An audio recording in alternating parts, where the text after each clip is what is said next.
la dîme. Il y a déjà plusieurs enseignements qui ont été apportés là-dessus. Mais comme tu as posé la question, je vais quand même te répondre. Chez les Hébreux, il y avait plusieurs dîmes. Les prêtres, donc lévites, exerçaient la même fonction que les fonctionnaires exercent dans nos pays civilisés. Et nos fonctionnaires sont payés avec quoi? Avec nos impôts, logiquement.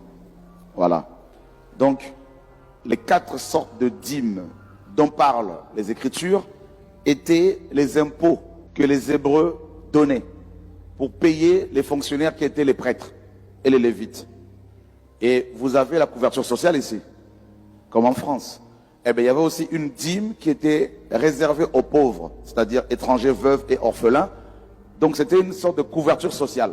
Voilà. Maintenant, Israël, à l'époque, était une nation dont la constitution était la Torah. Et leur roi était Dieu lui-même, Yahweh. Et les prêtres, ses fonctionnaires, ses ouvriers. Et toutes ces dîmes étaient en nature, jamais en argent monnaie. Et elle était prélevée pour la dîme qui revenait au peuple tous les ans, et le peuple lui-même la mangeait à Jérusalem. La dîme des prêtres et des lévites et des pauvres était prélevée tous les 3 ans. Maintenant, vos pasteurs vous disent que, comme nous dans le passé, quoique on ne prenait pas la dîme des gens pour nous, vos pasteurs vous disent que chaque mois, vous devez payer la dîme. Déjà dans la Bible, les dîmes n'étaient pas payées chaque mois. Chaque année, pour la dîme du peuple, tous les 3 ans pour les dîmes de prêtres, lévites et pauvres. Donc là, on vous dit tous les mois. Déjà, ils ont faux. Deuxièmement, ils vous disent qu'il faut donner de l'argent, alors que c'était en nature. Là aussi, ils ont faux. Ils sont dans le faux. Ils ont tort. Et ensuite, ils vous disent que si vous ne la payez pas, vous serez maudits. Comment peut-on maudire les gens qui sont déjà bénis en Christ?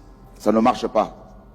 Et donc, ils vont conditionner la bénédiction divine par la dîme, alors que c'est faux.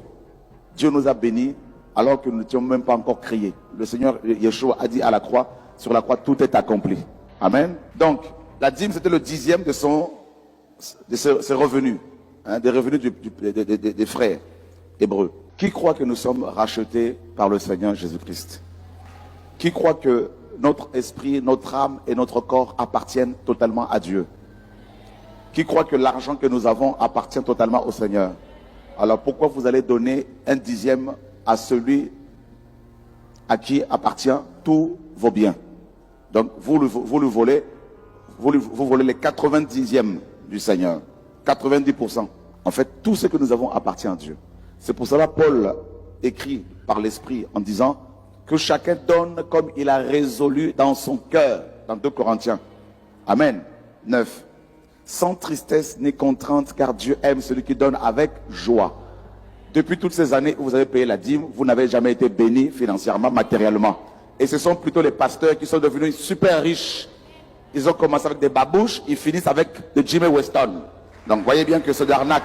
Quelqu'un qui aime, quelqu'un qui est amoureux, est-ce que quand il offre un cadeau à son amoureux, il va calculer, il va réfléchir? Non. Est-ce qu'il va donner avec contrainte? Non. Il va donner avec son cœur. Amen. Donc, ce n'est plus le 10e que Dieu, le 10% que Dieu veut. Et Dieu veut que si tu as ton salaire désormais, que tu ailles le voir. Père, j'ai mon salaire. J'ai gagné, par exemple, 1 million. Comment dois-je procéder? Qu'est-ce que je dois faire? Et Dieu te dit, par exemple, il va te dire, prends 50 000, va donner aux orphelins là-bas. Prends 10 000, va donner aux veuves là-bas. N'est-ce pas? Et le reste, tu prends 50, tu vas donner à ton père et à ta mère qui t'ont engendré, parce qu'il faut qu'ils soient, n'est-ce pas, bénis par toi. Amen. Dis à ton voisin, c'est ça l'évangile. Car ta mère t'a porté pendant 9 mois. Elle t'a allaité. Elle était là quand tu étais malade. Ton pasteur n'était pas là. Ton pasteur ne te connaissait pas. Le jour où tu vas souffrir, ta mère sera là. Ton père sera là. Même si on dit que ta mère... Amen. Même si on dit que ta mère est une sorcière, il faut dire au pasteur, elle est sorcière, oui, mais elle m'a porté pendant 9 mois. Alors, je veux prier pour sa conversion. Je veux la bénir. Je veux la nourrir. Je veux l'habiller. Parce que c'est ma mère. C'est ça la parole de Dieu. Il est temps que vous récupériez, vous pouvez aller voir vos bishops pour qu'ils remboursent toutes vos dîmes. Ça, c'est votre droit. Alléluia. Voilà. Donc, ce sont des dons que l'on peut faire pour aider les frères et sœurs, pour faire avancer le royaume de Dieu. Chers amis, après cette vidéo, chacun est libre de choisir son camp.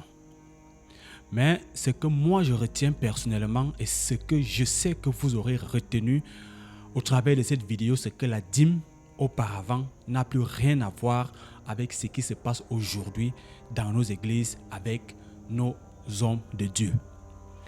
J'ai pris plaisir à écouter cet homme de Dieu dans notre genre. Je ne suis pas en train de dire qu'il est parfait, mais il faut avouer que son enseignement particulier dans cette vidéo en valait la peine pour certaines oreilles qui en avaient besoin.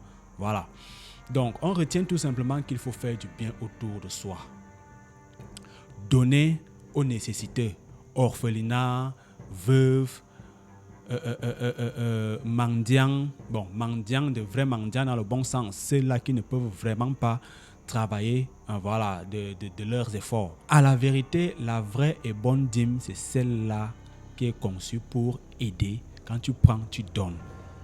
Ce n'est pas celle-là où on va te contraindre, où on va t'obliger, où on va te citer des versets bibliques qui ne sont pas toujours vrais pour te forcer, voilà, à porter une aide à un homme de Dieu ou à verser de ton salaire, voilà, à un homme de Dieu. On retient de l'autre côté également qu'il n'est plus question que quelqu'un vienne te dire que ta maman veut te manger, que ta maman est une sorcière, que c'est ta maman qui veut finir avec toi.